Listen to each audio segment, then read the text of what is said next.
Alhamdulillahirabbil alamin wa bihi nasta'inu ala umuri dunya waddin wassalatu wassalamu ala asrofil anbiya'i wal mursalin sayyidina Muhammad wa ala alihi wa sahbihi ajmain amma ba'du. Yang kami hormati Bapak Dr. Andes Ahmad Musta'id selaku penceramah pada kajian subuh pagi hari ini. Yang kami hormati Bapak Ketua Takmir dan seluruh jajarannya, dan tentunya jamaah Masjid Manarul Ilmi yang berbahagia. Puji syukur kehadirat Allah Subhanahu wa taala yang telah memberikan nikmat dan hidayahnya kepada kita semua sehingga kita dapat berkumpul dengan sehat walafiat pada pagi hari ini. Selanjutnya salawat serta salam marilah kita curahkan kepada Nabi besar kita Nabi Muhammad SAW yang kelak kita nantikan syafaatnya. Sebelum kita memulai kajian subuh pagi hari ini, marilah kita buka terlebih dahulu dengan bacaan Al-Fatihah. Al-Fatihah. A'udzubillahi minasyaitonir rajim.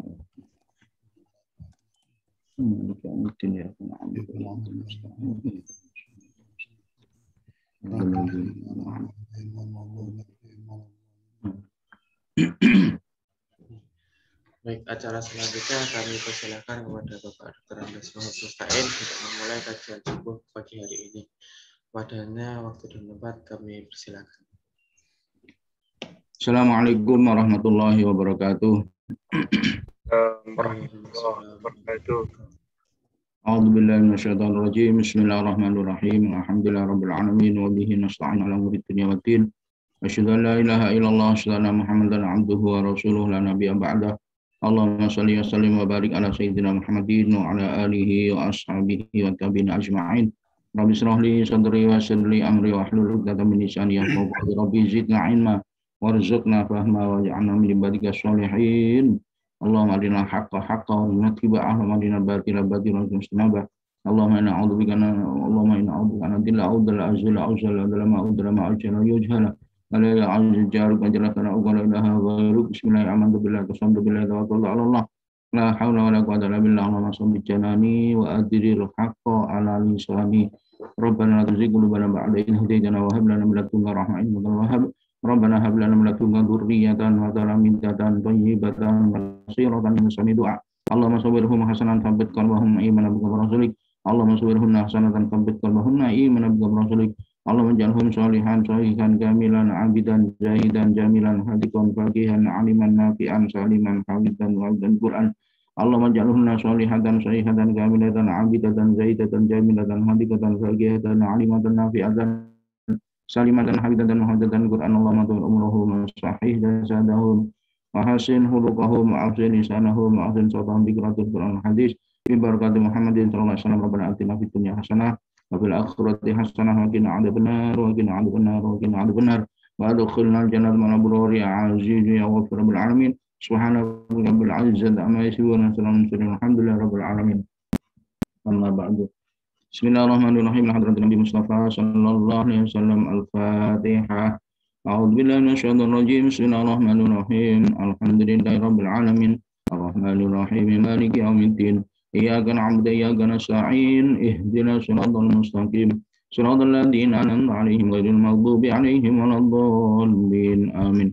ثم لجميع إخوانه من الأنبياء والمرسلين والصحابة والتابعين من المصنفين جميع الملائكة المقربين خصوصا سلطان علي الله شيخ عبد القادر الجيلاني سلطان علماء الله شيخ عبد السلام وعلى جميع أهل قبور من المسلمين أسماءهم من مشارق الأرض مغاربها بريا بحر سنة بين مهدنا أجدادنا أستاذنا مشايخنا ولجميع أهلنا الفاتحة.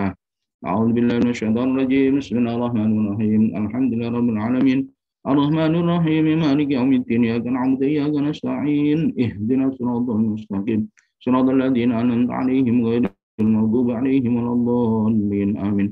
ثم لجميع الفاسدين المصنفين المؤلفين المصنفين باسم مصطفى من دل النساء أحمد مرزوقي ومغازل معاوية زيد شريف الدين شيخ بن أحمد شيخ حمامي زيد أبي أدهم شيخ عساني شيخ بن حسن شيخ عبد الله سيد بن محمد وشيخ زين الدين ولجميع الله المسلمين التسعة وللعبيد البلدة المسلمين أنبل. الفاتحة.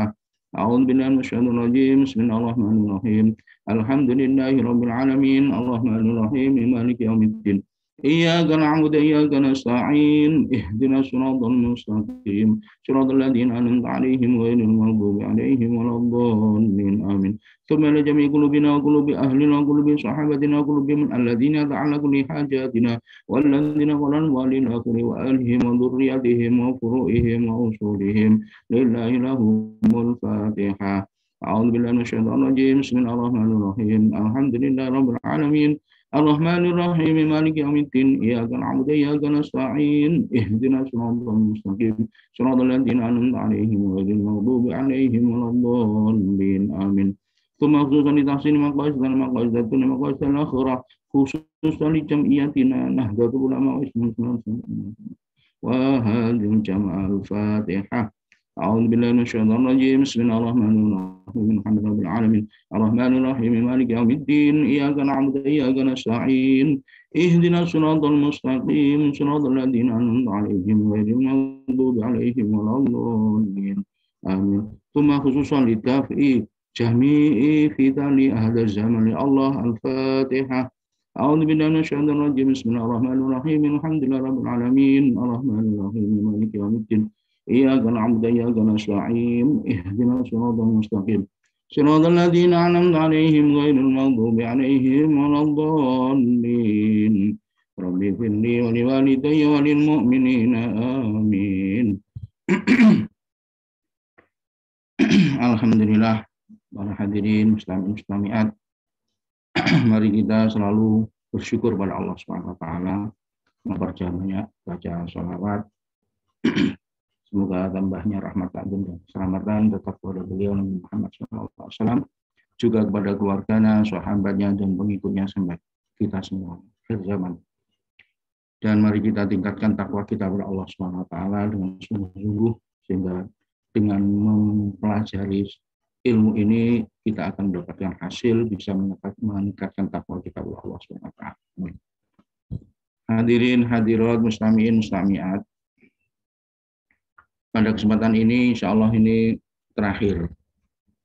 Ini khataman kitab Hidayatul Adhikiyah. tinggal 48 nabam saja. 26 nabam. Dan insya Allah saya akan, kalau disetujui, saya akan meneruskan Senin depan itu dengan kitab Tanwirul Qulub yang saya pernah ngaji di Rangikon. Ini sanadnya jelas kayak Abdullah Fakih waktu itu yang membaca kitab. Meskipun saya tidak lengkap sasarannya, mengikuti tidak lengkap. Hadirin rahimakumullah. Nadam yang terakhir ini mulai wayafidu nurul qalbi lil qalab. Ini menerangkan tentang bagaimana hasilnya ketika para wali itu mampu mendekatkan diri pada Allah Subhanahu wa taala dengan musyahadah. Maksudnya musyahadah itu kesaksian bisa bermakrifat kepada Allah Subhanahu wa taala. Itu gimana?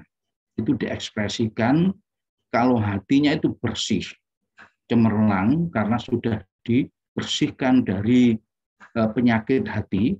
Kemudian setelah itu diisi dengan muatan-muatan nurnya iman, sehingga cemerlang. Nah itu berikutnya bisa meluberkan, menyebarkan kebaikan-kebaikan kepada luar dirinya, ya, terutama pada dirinya, pada jasadnya. Dan itu diekspresikan dalam bentuk dohirnya adalah dengan kebaikan-kebaikan amal dan menghiasi diri, dan itulah khasnya orang yang bermusyahadah terhadap Allah Subhanahu wa taala. Hadirin rahimakumullah, saya akan share materinya. Mulai wayafi nurul qalbi. Bismillahirrahmanirrahim. Qala al-musannifu rahimallahu ta'ala wa nafa'ana bihi wa bi ulumihi fid dharain. Amin. Bismillahirrahmanirrahim. Wa yafidhu nurul qalbi lil qalabi fada bimahasinil amali minhu tasawwala wa yasiru haqqan dzikradatin dzikruhu hadil musyahadatu syarifatu hasola hadalladzi awsas syuyukhul kummalu Allahu waffaqona lahu mutafaddila walhamdulil bakir raufi musalliyan ala sholati ala rasuli mukhawqila. Oh, itu terakhir itu sudah ada apa muji syukur. Bismillahirrahmanirrahim. Wa yafidu nurul qalbi lan dadi lumeber apa nuri ati lil qolabi maring jasad pada monggo utai mengkono yafidu nurul qalbi bimahasinil amali iku kelawan baguse pira-pira amal minhu saking nuril qolabi nuril ati tasawwala hali mais-maisi menghiasi wayasiro lan dadi apa itu hakon dikradatin dikruhu kelawan teman-teman iku dikire zat apa dikire kawula. Iki apa ini tatanan nahwunya itu apa ya? Yasiru soro itu mempunyai fungsi seperti kana. Itu apa itu menasabkan merafakkan mubtada dan menasabkan khobar. Karena zaidun ko iman ya ono sapa zaid ko iman ku ngadeg iki ono saura zaidun ko iman misalnya. Iki kok ono lako hakon iki langsung dadi khobar. Wa yasira lan dadi ya kawula berarti hakon itu hak dikrotin dikruhu iki langsung hakko dikrotin ya, ini jer itu berarti gandeng. Ini jadi khobarnya siru. Wa yasirolan dadi apa kawula wong sing iso musyahadah mang hakon dikrotin iku hak dikire apa ilinge dikruhu apa dikire ing Gusti Allah. Hadil musyahadatu hadihi biasanya yang hadihi. Kemudian aja syair itu kan berkuasa. Ini mengetok-ngetok itu bisa. Hadil musyahadatu utawi iki persaksian asyarifatu kang mulya hasila ngasilaken sira hasila. Ini ada tasdidnya ini perintah hasila mau ngasilaken sira. Dapatkanlah sebisanya maksudnya. Jadi inilah maksudnya rute bagaimana orang bertakorup, orang bertorikot yang pada akhirnya mencapai pada durun ghola yang di awal-awal nadhaman dulu itu inna tariqa syari'atun wa tariqatun wa haqiqatun fasma' laha ma musila. Nah, terus apa itu? Fasari'atun kasafinatin wa tariqatun kal bahri tumma haqiqatun turun ghola. Nah, itu hakikat itu diibaratkan target yang berupa mutiara yang sangat berharga. Dan inilah hakikatnya musyahadah dengan Allah itu loh yang mahal harganya. Sehingga rute orang bertakorup, orang bertorikoh itu sudah sampai akhir ini. Jadi di saat orang memulai memperbaiki perlakuan syariat, kemudian bermujahadah dengan torikoh, ibadat sudah punya perahu, terus berani nyemplung, berani selam, berani senam, selam dan renang, meraih ke palungnya laut untuk mendapatkan mutiara yang berharga. Nah, mutiara yang berharga itu inilah, yaitu musyahadah ini. Jadi diawali dengan perlakuan syariat yang betul, kemudian selebihnya syariat itu harus ada upaya, yaitu thariqah itu bermujahadah. Khasnya thariqah itu adalah berani melakukan amalan lebih yang wajib.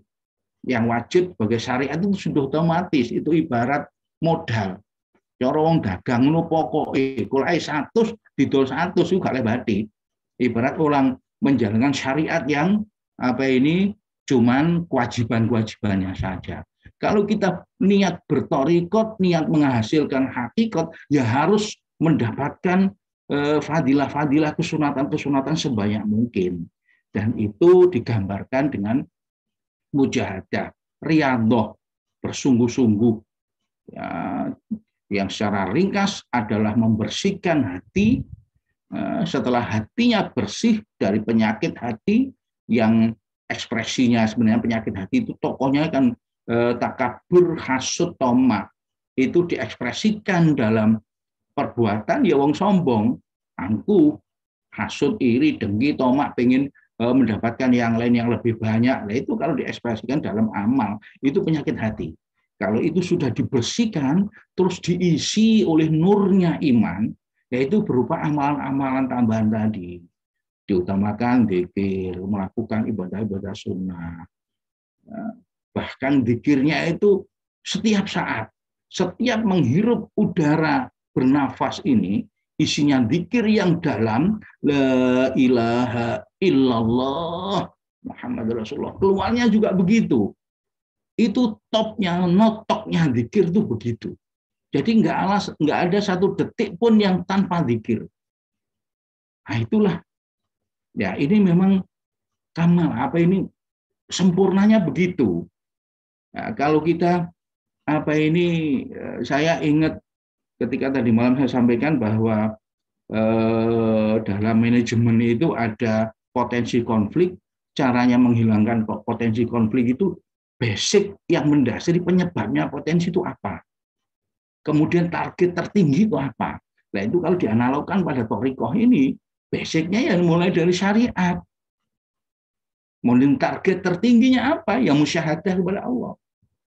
Mari itu kita pelan-pelan kita lakukan. Tidak bisa satu hari satu malam selesai terus beres, nggak bisa. Mesti kayak seperti membangun karakter itu, nggak bisa satu hari. Harus bersungguh-sungguh, istiqomah, dan terus ke arah sana. Dulu wasiatnya kan diawali dengan tobat.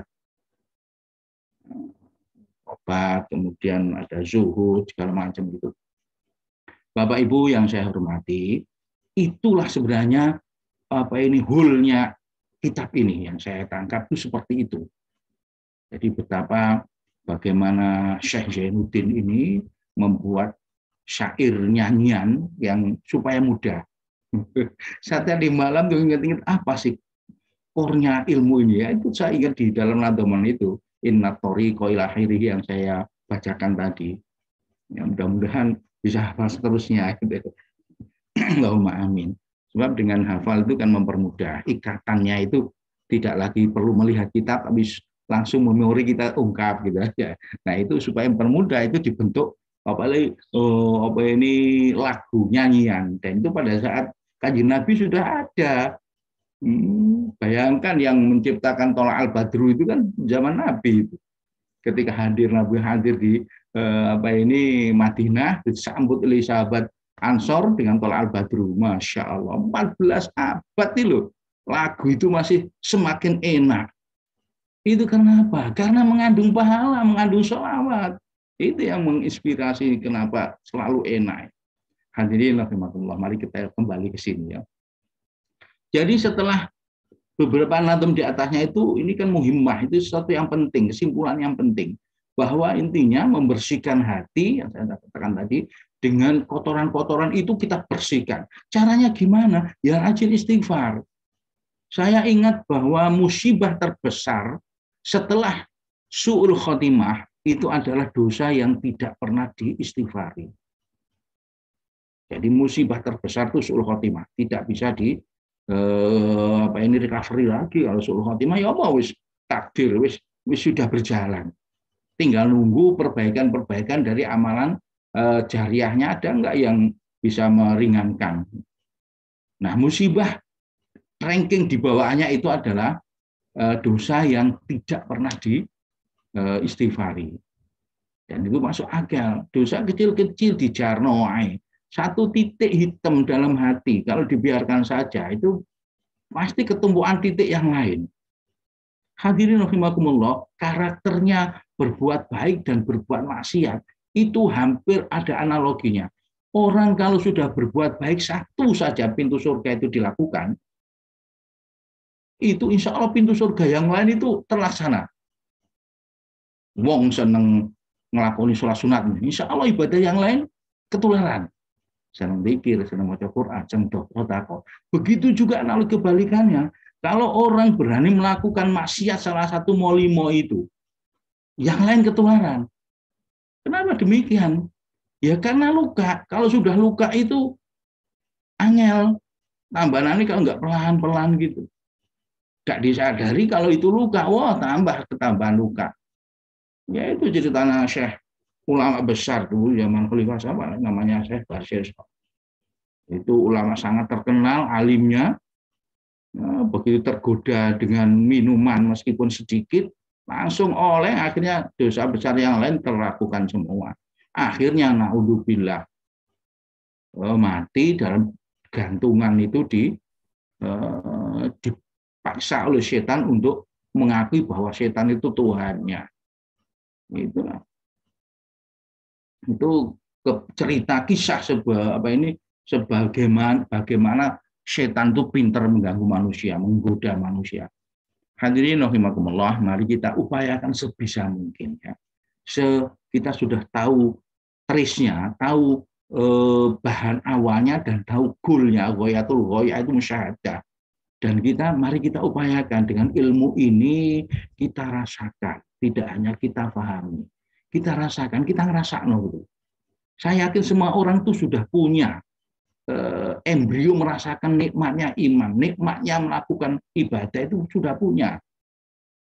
Terus tidak enaknya melakukan maksiat juga sudah punya. Cuman itu nggak di-maintain, tidak dirawat gitu. Nikmatnya melakukan ibadah itu tidak dirawat, akhirnya ketutup, mati, peteng. Asyaddu qaswah. Lebih keras timbang watu, wahyakal hijarah. Kalau sudah keras tadinya itu seperti batu. Au asyaddu qaswah, bahkan lebih keras daripada batu. Contohnya nanti kayak ngaji, kayak nasihat muring-muring, itu atos saat itu. Nah, mari kita embrio yang sudah diberikan oleh Allah berupa fitrah kita dalam hati setiap manusia itu ada fitrahnya, senang melakukan kebaikan. Mari kita maintain itu, kita pertajam. Contoh yang sering saya kemukakan itu nikmatnya buka puasa, itu asli fitrah itu. Orang kalau puasanya itu enggak karena Allah, itu berarti kan batal karena Allah. Apalagi jelas batal secara syarat sahnya puasa. Ya nanti buka puasa enggak nikmat. Loh, nikmat ketika terjadi itu hanya karena lillahi ta'ala. Meskipun sempat minum tapi tidak mau minum karena takut Allah. Loh, itu loh nikmatnya embrio iman yang ada di diri kita. Mari seperti itu kita kembangkan kepada ibadah yang lain. Saya yakin kita semua punya itu, namanya itu fitrah kok. Jadi hidayah paling dasar itu hidayah fitrah itu. Hidayah dasar itu. Masyoto pencuri, masyoto pencoleng, masyoto perampok, koruptor itu punya itu. Cuman tertutup. Masyoto wong sing ateis berarti dia punya itu, wong dikai fitrah kalau pengiran. Jadi embedded pada diri kita bahwa pengakuan terhadap Tuhan itu ada, dan seterusnya dan seterusnya. Ini mari kita maintain, mari kita bina, mari kita jaga, dan kita perhalus, mari kita bersihkan tiap saat. Nah, itu bisa bersih kalau kita rajin ibadah. Kita konsen siap taat. Setelah bersih dari kita tahu dohiriyah kerjaan yang ekspresi dari takabur tomak hasud itu apa saja kita rasakan dan itu kita hindari. Kemudian kita isi dengan nur iman, utamanya dengan mujahadah kelebihannya, melakukan kewajiban, misalkan yang zikir, wirid, baca Quran, puasa sunnah, sedekah, itu pekerjaan mujahadah riyadhah itu. Dalam pekerjaan perbuatan thariqat yaitu. Dan nanti mengekspresikan dalam bentuk fisik kita itu menjadi orang yang ramah, menjadi orang tawadhu, santun, pikirannya juga view-nya itu bagaimana selalu berpikir khairun nas anfa'uhum linas, pasti itu. Enak belajar agama itu, hati itu bisa masya Allah. Gitu. Bapak Ibu yang saya hormati, jadi khasnya, ringkesnya apa ini Nadom 1 ini adalah menjadi hulnya ilmu yang kita sudah bahas. Wa yafidu nurul qalbi lil qalabi pada bi mahasinil amali minhu tasawwala. Hati kalau sudah bersih kemudian diisi oleh nur keimanan, itu akan mengeluarkan nur itu untuk dirinya sendiri dan mengekspresikan dalam bentuk amalan yang bagus, dan itu menghiasi amalan-amalan kita. Dan ini sinkron dengan innamatu istuli utamima makarimal akhlak. Jadi konteksnya bagaimana Kanjeng Nabi langsung membahas topnya karakter itu di situ. Itu artinya Islam, iman Islam didahulukan, baru ihsan gitu ya. Urutannya itu gitu. Ihsan itu akhlak. Akhlak tertinggi dia tasawuf ini. Jadi inna ta'dhima lillahi ta'ala. Saya ingat itu kaidah teman-teman. Ta'dhim yang sesungguhnya itu ta'dhim kepada Allah. Hormat yang sungguh-sungguh itu adalah hormat kepada Allah. Kalau hormat kepada Allah itu dilakukan, insya Allah hormat terhadap yang lain itu katut. Jujur sebab Gusti Allah, jujur sebab sistem pengawasan apa saja itu terbawa. Ya, jujur karena takut pengawasan. Itu contohnya Jepang. Itu jujurnya karena pengawasan, karena sistem pengawasan ketat. Begitu ada keterpaksaan, ada peluang ini bunuh diri dia, nyari peluang bagaimana sistem pengawasan itu lengah. Beda karena jujur karena Allah. Nggak ada waktu sedetik pun, space sedikit pun yang bisa memberi peluang untuk berbuat jelek. Itu karena lillahi ta'ala.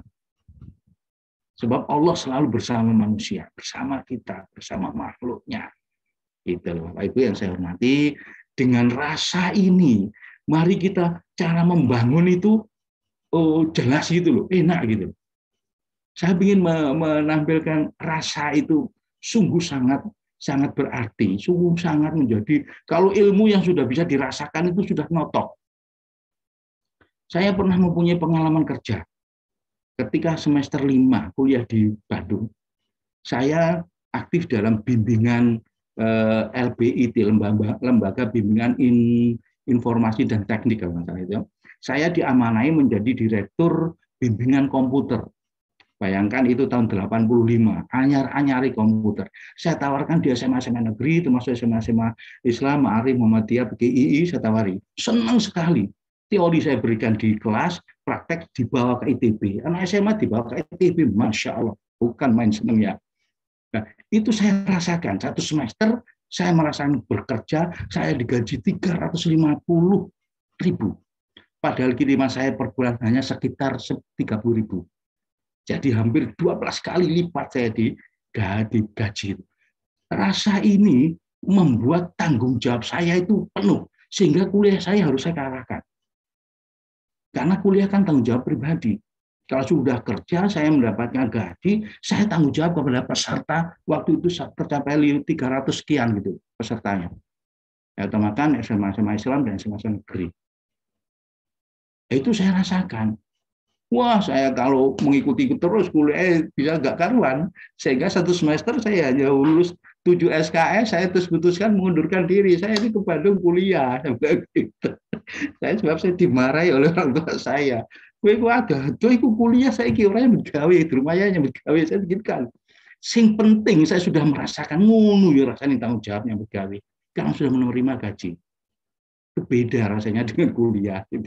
Saya gitu juga kalau bimbing perencanaan struktur pembangunan struktur penduduk pantai itu, saya gitu kan. Kamu besok kalau kerja di lembaga ini sama tugasnya gini-ginian, tapi kamu rasakan beda. Tugas di kuliah dengan tugas di kantor itu beda. Nah, maksud saya Bapak Ibu yang saya hormati, saya ingin menjelaskan musyahadah ini sampai tingkat rasa gitu. Ya apa sih rasanya nikmat mendekatkan diri pada Allah. Kalau itu kita rasakan, wah enteng semua. Perbuatan baik itu ngalir gitu. Ya, tangi bengi itu secara rutin ya nyuwun pangeran sing iso ngbuka, sing mateni, sing nguripi Gusti Allah ya nyuwun pangeran, ya Allah kula nyuwun ditangani jam-jam bisa. Inna Rasulullah yang syukur. Kalau kita ingin menjalankan kebaikan itu sebenarnya menolong menjalankan syariat Allah. Ya Allah akan menolong. Kayak orang tua enggak, ya omah, masa orang tua menengahi. Nah, itu ngomong ya omah orang tua urun tanah, urun pasir, kan gitu toh. Lah Gusti Allah memerintahkan kita berta'abbud. Ya pasti kalau kita mohon ya urusannya dengan ibadah itu pasti dituruti, tidak usah takut. Ya. Nah ini kita rasakan, tidak hanya memahami dan yakin, tapi kita rasakan. Kalau sudah sampai tingkat rasa, makanya di kuliah itu ada KP, kerja praktek itu pentingnya gitu. Jadi ilmu itu, kemampuan itu sudah sampai tingkat rasa. Saya berbicara begini terutama untuk diri saya sendiri. Mari kita semakin kita rasakan bahwa lazatnya ta'abbud ini semakin kita bisa merasakan, sehingga kita otomatis meningkatkan tuh jelas gitu. Kalau dibelokkan sedikit terasa, ini harus kita luruskan. Hadirin rahimakumullah. Wa yasira haqqan dzikradati dzikruhu hadil musyahadatu syarifatu hasolah. Jadilah khasnya thariqat itu zikir. Maksudnya zikir selalu eling Gusti Allah. Dan inilah musyahadah pada Allah Subhanahu wa taala. Hadzal ladzi awsa syuyukhul kumalu ya. Hadzal ladzi utai iki awsa wasiat sapa asyuyukhu biro-biro guru kumalullahu. Nah itu terus ya. Kang sempurna, ini pada aku malu kang sempurna, ini wasiat yang sempurna yang terakhir ini. Allahu ta'ala Gusti Allah wafaqona iku muga-muga nulungi sapa Gusti Allah aku maring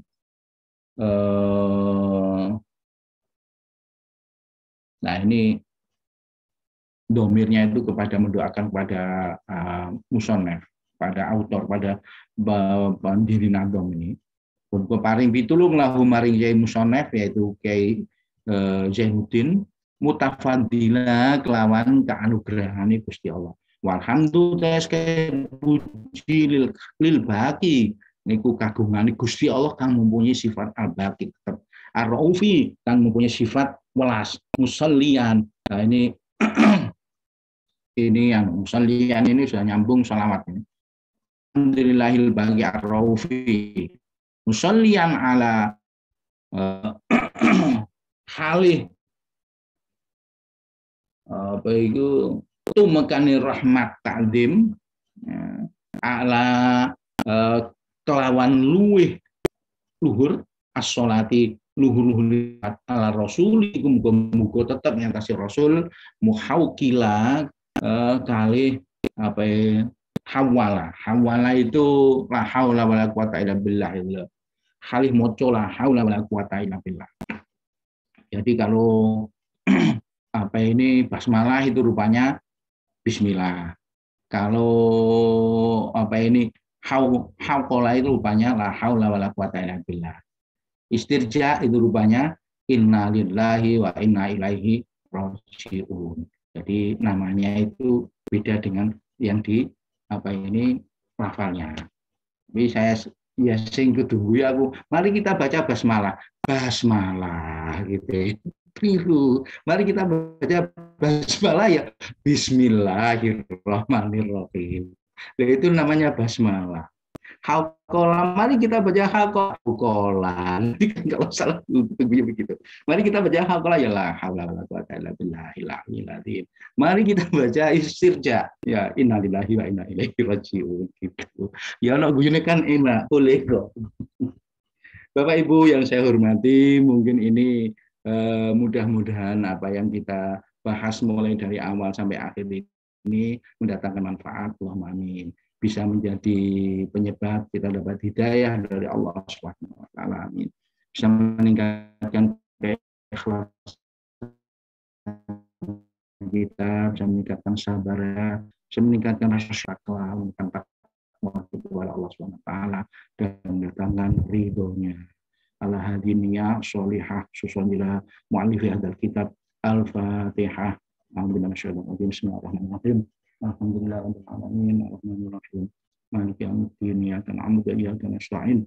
Ihdinas siratal mustaqim. Shiratal ladzina an'amta 'alaihim ghairil maghdubi 'alaihim waladdallin. Amin. Monggo selebihnya waktu kalau ada tambahan-tambahan, kalau diskusi monggo Pak Fakih, saya berharap bisa ditambahi. Monggo Pak Wahidin, monggo Agus Ruby dan yang lain. Atau ada masukan tentang rencana saya Tanwirul Qulub untuk mulai minggu depan ini. Kalau ada usulan monggo kita bahas, kita apa yang kita usulkan gitu, yang kita saya mengusulkan Tanwirul Qulub tadi.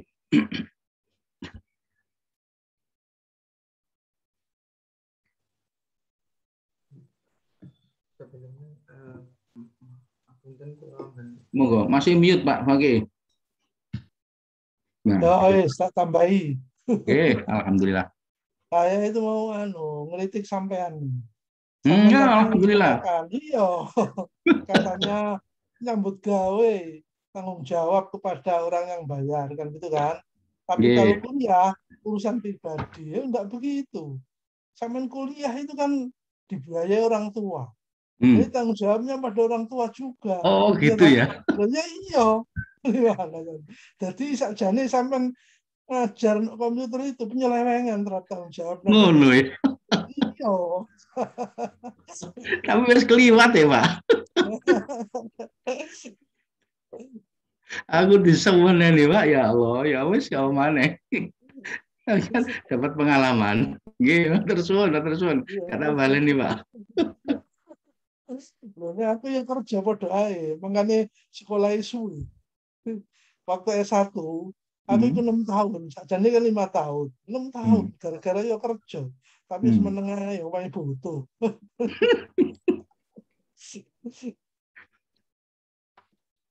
Monggo, sama sing masuk kerja waktu kuliah.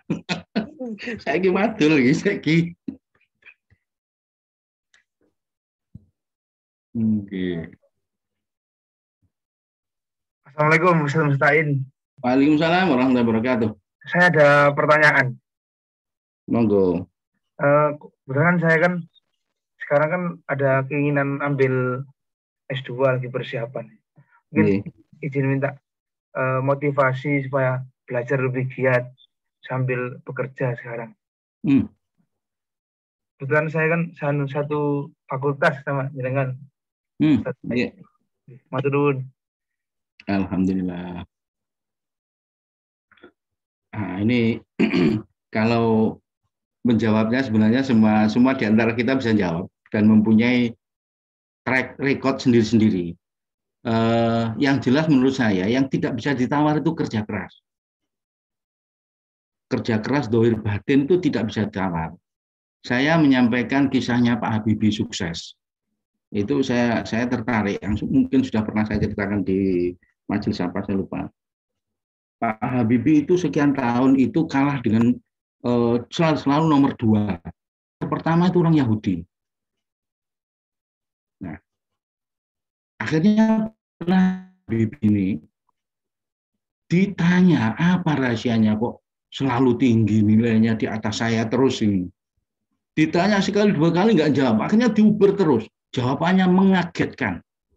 Saya setelah bangun pagi, itu yang saya dahulukan baca Quran. Jawabnya itu. Mengagetkan sekali. Loh, sampean kan Yahudi. Iya, tapi saya yakin kok dengan Quran itu dengan bisa mencerdaskan. Katanya begitu.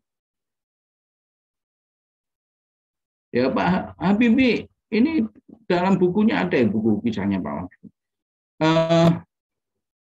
Akhirnya Pak Habib itu mempunyai keyakinan, kenapa dia yang Yahudi saja bisa, kok saya yang lebih mempunyai hak kok nggak bisa? Saya harus bisa.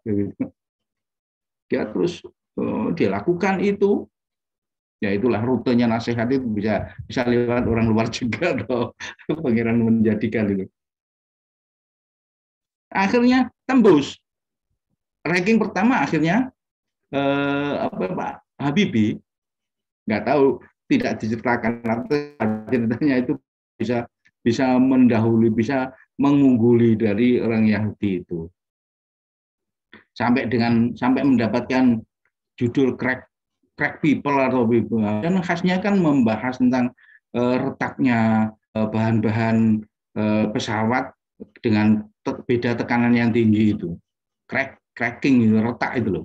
Nah dia ahli dalam retak itu, retaknya bahan dalam beda tekanan. Jadi julukannya itu crackman atau crack people. Jadi berhasil sampai ke situ itu karena Pak Habibie menyatakan bahwa ini salah satunya adalah bisa meraih lebih dari orang Yahudi itu dengan baca Quran sebelum melakukan aktivitas di malam hari sebelum subuh itu. Apa yang kita bisa tarik? Mujahadah batiniah itu penting sekali untuk mencerdaskan pikiran. Saya merasakan itu, tidak lagi pengalaman. Ketika saya itu ubudiyah sebelum subuh itu rodok lancar, kayaknya kok kerjaan sehari itu enak gitu. Saya rasakan itu. Hasilnya juga jelas. Dulu itu saya ingat dosen senior di kelautan, Pak Yoswan Chinese itu ya. Itu kalau ke kelas itu menunjukkan ke saya list yang harus dikerjakan ini banyak gitu. Ketemu saya sore pagi, mana listnya? Saya julian gitu. Ya ini masih ada ini, nggak ada orangnya katanya. Jadi saking banyak kerjaan itu di list. Ketika dia ada ngajar, ngerjakan ini gitu ya. Saya waktu itu nyontoh juga. Karena kalau nggak di list begitu, kadang lupa. Sampai pulang dari rumah, loh ini belum terkerjakan. Nah, seperti itu. Nah, maksud saya begini, nomor satu kerja keras nggak bisa ditawar, terus upaya dohir batin itu juga perlu. Dohir saja ya, nanti bisa natap-natap. Batiniah ini harus kita tenangkan, harus kita isi full. Dan jangan lupa, kalau sama masih dianugerahi ibu masih sehat, ya berani nggak mencium tungkai ibu? Mohon maaf, saya tidak mudah-mudah, saya lakukan itu. Saking pingin takdim orang tuaan, dapat idenya, doanya orang tua itu saya begitu. Saya aturi, ibu saya pinara, kakinya gantung, saya pegang kanan dan kiri, saya cium tungkai sampai serup gitu loh. Itu ya sumpah aku di pikiran gitu ya. Ada sekitar saya melihat ya 200 Midar itu momen waktu ketika saya mau berangkat kuliah ke Bandung. Orang pada senang melihat saya diterima di ITB, tapi yang saya pikirkan nggak senang itu. Saya tahu bahwa nanti itu tidak mudah gitu. Jadi Barno mau ngeliang guyu-guyu aku sih rada tegang gitu. Akan merasakan bagaimana pasti beratnya, kuliah itu pasti berat gitu. Dan itu terlewati dengan sungguh-sungguh. Jangan sampai kira-kira ini kuncinya lagi yang ketiga, jangan lagi ada space yang tersisa dalam kita potensi kemampuan. Menggambarkan kalau sampean itu mampu belajar sehari 8 jam, jangan hanya belajar 7,5 jam, apalagi hanya 4 jam, 5 jam. Itu kan bisa merasakan potensi kemampuan itu seberapa jauh. Nah itu jangan disisakan. Nah kalau sudah full, kira-kira mampu 8 jam, belajar 8 jam, enak, lapor Gusti Allah, walaupun nglampahi nopo sing panjenengan paring potensi kemampuan iki, walaupun tumpahkan sedaya. Itu intinya. Saya kira itu, monggo ditambah yang lain. Selesai. Sami-sami.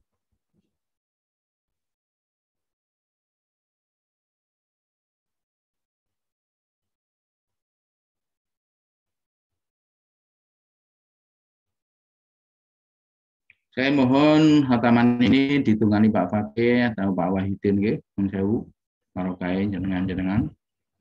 Kalau nanti sudah berakhir. Kalau ada tambahan pertanyaan atau tambahan komentar monggo.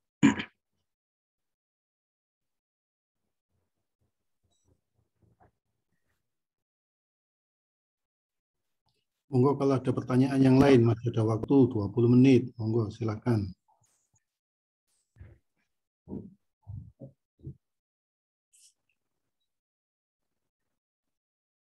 Tidak harus pertanyaan Pak Masudi. Monggo Pak Masudi yang keras komentarnya, tambahannya. Sementara belum. Kurang keras Pak Masudi. Midhangetaken, sementara midhangetaken. Monggo Bapak Ibu, barangkali ada pertanyaan lebih lanjut.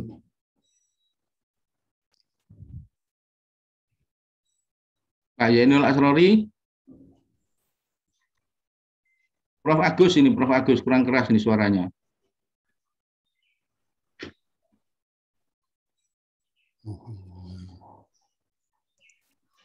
Ceklik. Masih atau masih mute itu Pak Agus? Sorry.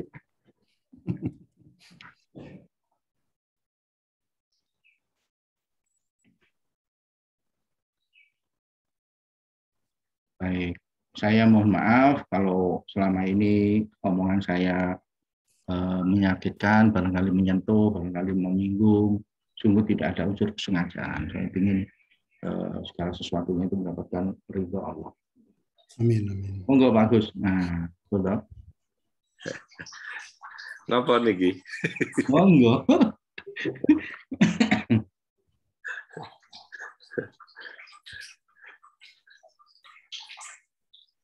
Tambahan Pak Agus.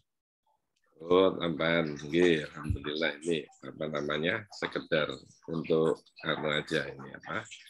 Tadi kan Prof. Mahmud Musta'in sudah mengatakan ya bahwa untuk makrifat kepada Allah ini kan harus dilatih tarekatnya ini ya. Nah, ini saya sekedar oleh saja ini. Boleh saya share ini ya? Monggo. Alhamdulillah. Nggih. Ini yang oleh-oleh dari Turki itu. Oh, nggih. Oke. Jadi menarik. Seringkali kan kita ketahui bahwa bahwa bagaimana Sultan Al-Fatih itu kan mengalahkan Konstantinopel itu ya. Dan di sana kan seringkali ada saudara-saudara kita selalu memperlihatkan bahwa ini loh Muhammad Al-Fatih itu bisa menaklukkan itu Konstantinopel itu ya. Tetapi yang menarik. Bentar Pak Agus biar dibukakan dulu untuk sharingnya. Mas Di Purwanto, tolong Prof. Agus dijadikan co-host. Yeah. Mas Di Purwanto. Iya, Pak. Ya. Ini saya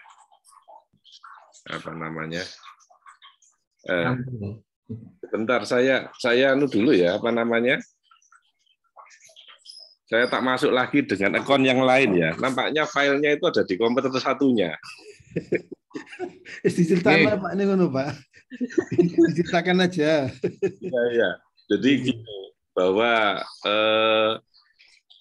Sultan Al-Fatih itu kebahagiaannya itu bukan karena menaklukkan Konstantinopel, tetapi ada gurunya, yaitu Syekh Samsudin. Ya, di mana beliau ini dari Sam. Jadi memang beliau itu sejak kecil itu dididik itu secara tarekat gitu loh. Itu ini sejalan dengan tadi ya Prof. Mahmud Musta'in itu ya, bahwa selama ini orang itu mengatakan bahwa cukup syariat saja gitu ya. Bukan sampai dengan hakikatnya. Ternyata Sultan Al-Fatih itu mulai kecil itu beliau selalu dididik itu. Dan ketika sudah menaklukkan Konstantinopel, sebenarnya beliau itu mau melaksanakan tarekatnya itu. Karena kalau sudah arah ke situ kan bahagianya itu total itu. Tapi oleh gurunya yaitu oleh Syekh Samsudin itu mengatakan bahwa loh, kalau kamu mengikuti jalanku ya, lah terus bagaimana tentang negara ini gitu. Jadi tetaplah kamu mengurusi negara. Nah, itu yang pertama ya. Terus yang kedua itu terkait dengan bagaimana di sana istilahnya itu seseorang yang ziarah ya, ziarah itu menarik ini, ziarah ini ya. Nah, itu ternyata saudara Turki kita itu, nah, sebentar ini sudah masuk ini kan.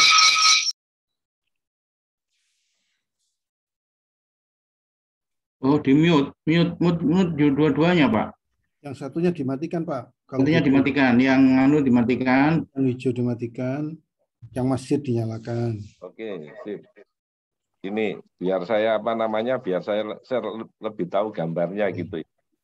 Mohon Mas yang file satunya Mas, di akun satunya supaya lihat. Bos juga. Itu saya ingin sharing saja, ini hanya cuma 3 slide saja. Kalau yang panjang gitu cukup lama. Tapi saya khusus yang slide yang saja, yang ini. Poin 2-3 aja yang berkaitan dengan Hagia Sophia gitu, nggih. Dan itu kisah daripada Sultan Al-Fatih. Nggih, sampun Pak, monggo. Sampun nggih. Ini saya kebetulan menarik ini bahwa saya pulang Yai Pak Aruf Qasim datang gitu ya. Jadi kayak tapi kebetulan kami berkomunikasi terus ini. Jadi gini, ini saya lanjutkan lagi ya bahwa sosok kesusahan bahwa mengatakan bahwa ya ada saudara-saudara kita lah yang selalu mengatakan bahwa ini sebagai simbol khilafah gitu ya. Tapi yang menarik bahwa di Turki itu negaranya kan republik seperti kita, dan Turki ini adalah sahabat Indonesia. Ya, jadi Presiden Erdogan itu ya dengan kita ini sangat dengan Indonesia sangat dekat. Nah, ini di sini dikatakan demikian. Kebahagiaan saya bukan keberhasilan menaklukkan Konstantinopel ya, tapi kebahagiaan saya karena keberadaan lagi ini di masa saya, yaitu guru beliau Syekh Samsudin dari Syria. Nah, ini guru spiritual yang mengantarkan Sultan Al-Fatih menaklukkan Konstantinopel. Jadi ini aliran tarekat yang seperti yang ada di kita gitu ya. Nah, kemudian yang berikutnya yaitu bagaimana ziarah. Jadi saudara-saudara kita di Turki ini ziarah ke makam ini makamnya Sultan Al-Fatih yang delegasi santri Gustu Istanbul yang dipimpin oleh Yai Ma'ruf Qasim ini, beliau ya bertemu dengan para istilahnya itu tokoh-tokoh ya yang ada di sini ya, kemudian bahkan beliau ke cucunya Syekh Abdul Qadir Jailani di situ. Ini saya ingin sampaikan kepada Bapak dan Ibu dan rekan-rekan semuanya bahwa budaya ya ziarah itu sama di Turki dengan di kita.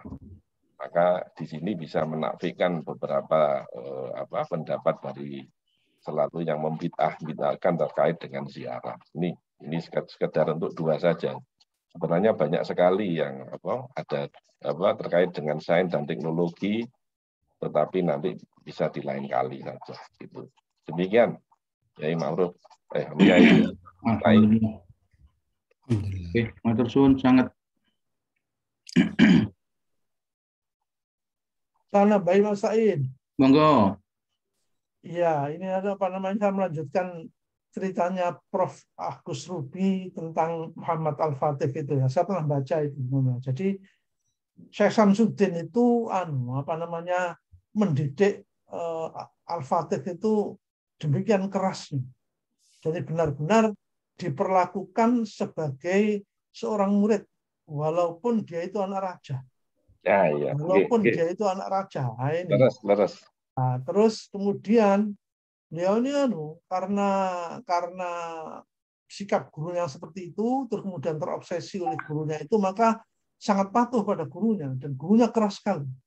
Nah, setiap pagi itu diajak jalan di pantai belahan bukan Istanbul ya, apa namanya, bagian Turki yang berada di Asia itu sambil memandangi benteng Konstantinopel itu. Terus dia mengatakan tugasmu adalah menaklukkan itu. Kalau kamu nanti bisa menaklukkan itu, maka kamu mendapat hadiah hadis Nabi Muhammad SAW bahwa sebaik-baik pemimpin adalah pemimpin yang menaklukkan Konstantinopel dan sebaik-baik tentara adalah tentara yang menaklukkan Konstantinopel. Dan motivasi itu yang ditanamkan bahwa beliau diminta atau ditugaskan untuk melaksanakan hadis Nabi Muhammad SAW itu. Jadi apa namanya, terobsesi betul dan didikannya sangat kuat sehingga yaitu pada usia 21 tahun kalau tidak salah itu. Ya, 21 tahun.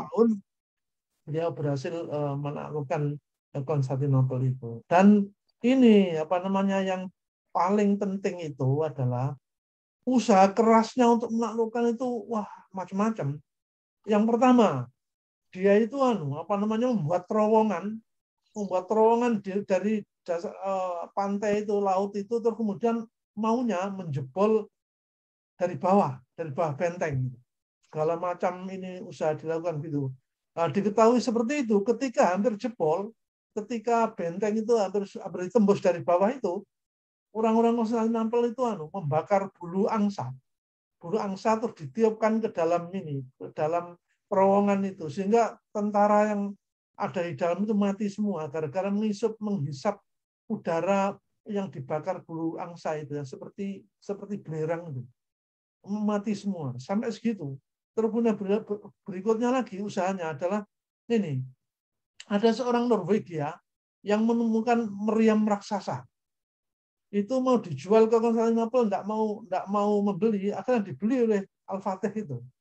Dan tenaga ahlinya itu dari Norwegia itu diminta mengoperasikan meriam yang panjangnya enggak tahu berapa puluh meter itu, sehingga meriam itulah yang dipakai berkali-kali untuk menggedor benteng Konstantinopel sehingga ini sedikit demi sedikit runtuh. Nah, saking seringnya menembakkan meriam itu panas. Karena panas maka dikasih minyak zaitun macam-macam tapi enggak mempan. Akhirnya meledak meriam itu. Penemunya sendiri dari Norwegia ikut meninggal pada saat meledaknya itu. Jadi sampai sebegitunya. Nah, usaha yang paling spektakuler yang dilakukan oleh Muhammad Al-Fatih itu adalah begini. Di Konstantinopel selatnya itu kan selatnya itu kan sempit. Selat Bosporus. Ya, sempit. Iya, ini Selat Bosporus ini. Di sini. Sempit, nah kemudian orang Konstantinopel itu membuat rantai dari ujung ke ujung, sehingga kalau ada kapal yang layar di situ, itu langsung ditarik rantainya, karam semua. Nah, karena seperti itu, maka beliau ini mengerahkan semua pasukan untuk mengangkut kapal-kapalnya tentara Turki itu naik bukit. Caranya bagaimana? Pohon-pohon ditebangi, mulai dari pantai sampai ke pantai, terus kemudian mengumpulkan lemak sapi dan segalanya banyak-banyak dan minyak zaitun diguyurkan ke pohon-pohon tadi itu sebagai jalan.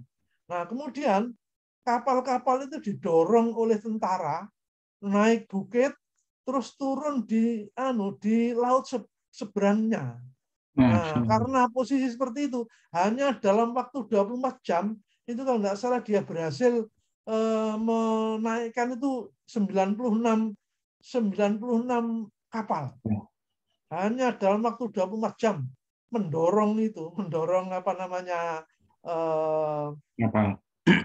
itu dari satu ujung pantai ke ujung pantai yang lain menyeberangi perangkap rantai itu tadi. Nah, itu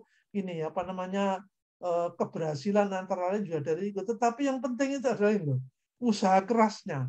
Kok ya sampai mikir kapal didorong naik bukit sampai kemudian turun di laut berikutnya. Makanya ketika kapalnya itu naik sedang berada di bukit, orang-orang Konstantinopel itu geger. Mana ada kapal layar di atas bukit. Nah, ini spektakuler sekali.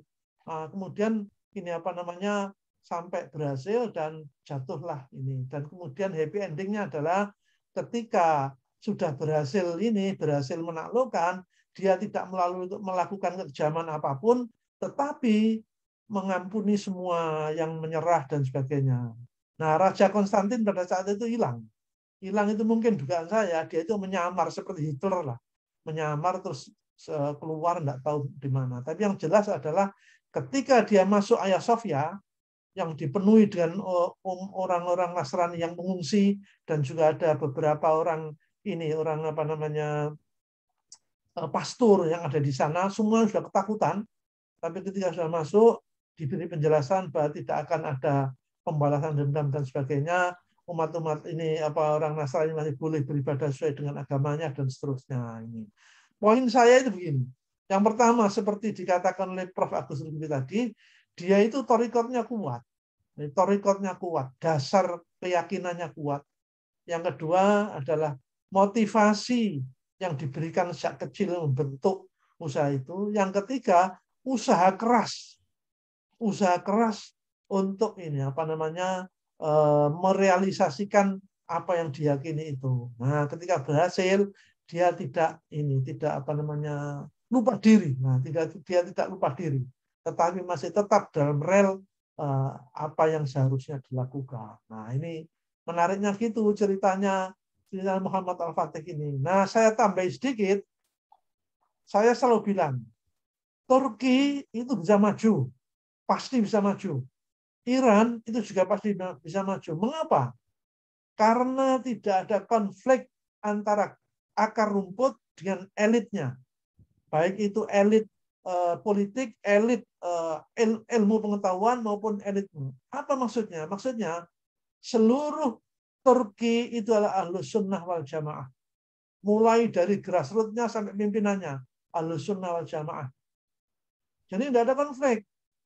Demikian juga Iran. Iran itu semuanya mulai dari bawah sampai mulahnya sana, sampai Ayatollah Khomeini dan Ayatollah Ali Khamenei, itu semuanya Syiah.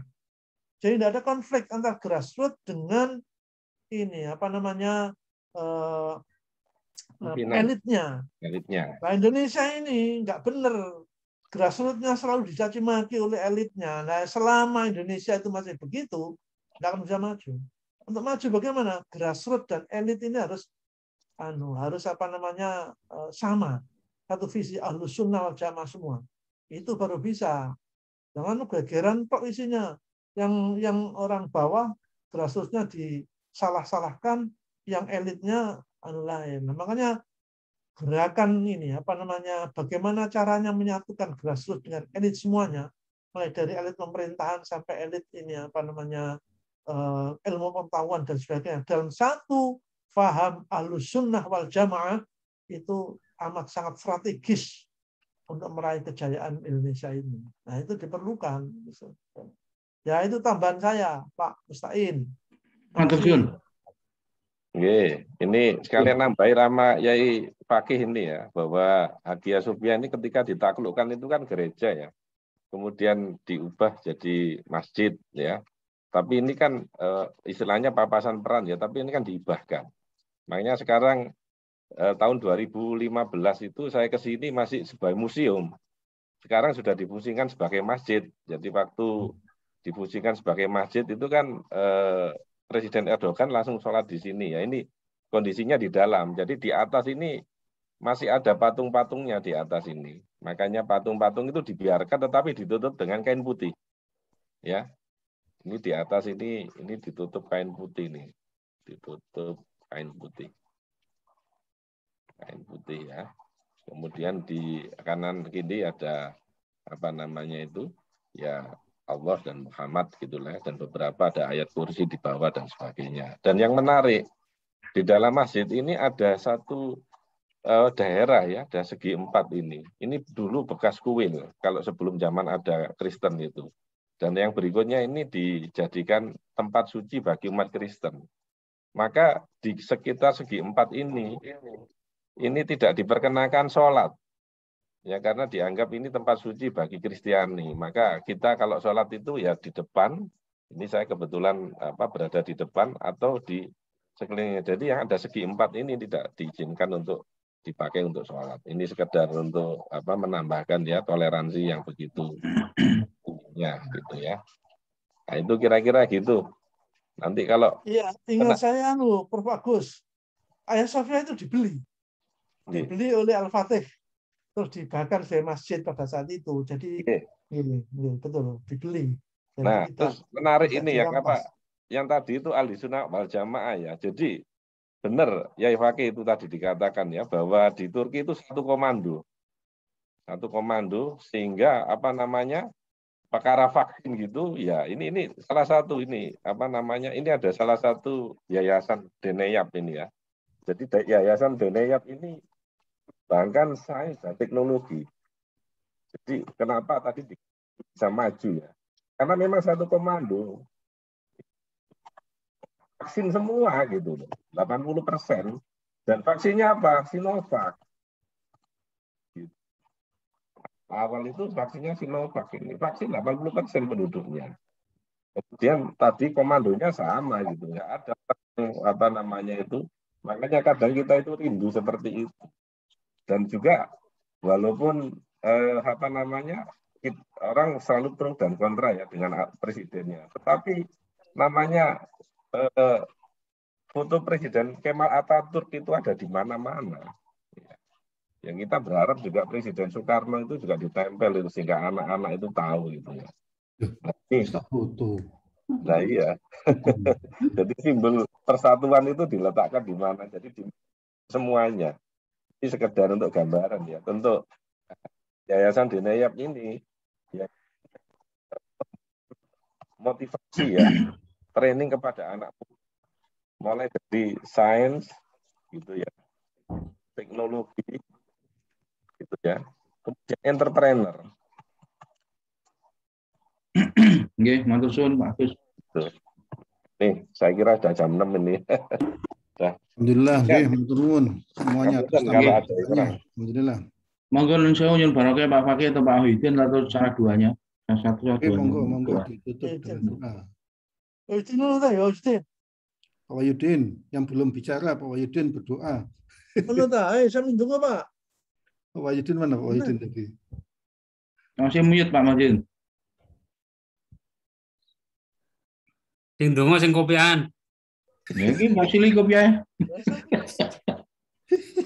Kok iso gak kopian iki lho mulai kapan? Monggo Mustain. Barokah. Ya Pak Fakih, aku justru mau barokah. Senior mau Pak Fakih. Bismillahirrahmanirrahim. Alhamdulillahirabbil alamin. Hamdan yuafi ni'amahu wa yukafi mazidah. Ya Rabbana lakal hamdu kama yanbaghi li jalali wajhil karim wa 'azimi sultanik. Allahumma shalli ala sayyidina Muhammadin libbil qulubi wa dawaiha wa afiyatil abdani wa shifaiha wa nuril absari wa dhiyaiha wa ala alihi wa sallim. Allahumma a'inna ala dzikrika wa syukrika wa husni ibadatik. Allahumma iftah alaina futuhal arifin bi hurmatika wa syur'ina rahmataka dzakirna idza nasina ya dzal jalali wal ikram.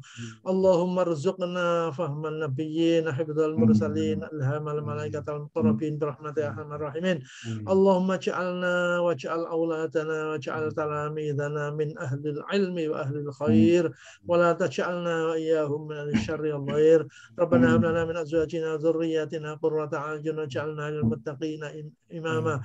Rabbana ighfir lana wa liwalidayna warhamhum kama rabbawna shighara. Rabbana atina fid dunya hasanah wa fil akhirati hasanah wa qina adzabannar. Rabbana taqabbal minna innaka antas samiul alim wa tub alaina innaka antat tawwabur rahim.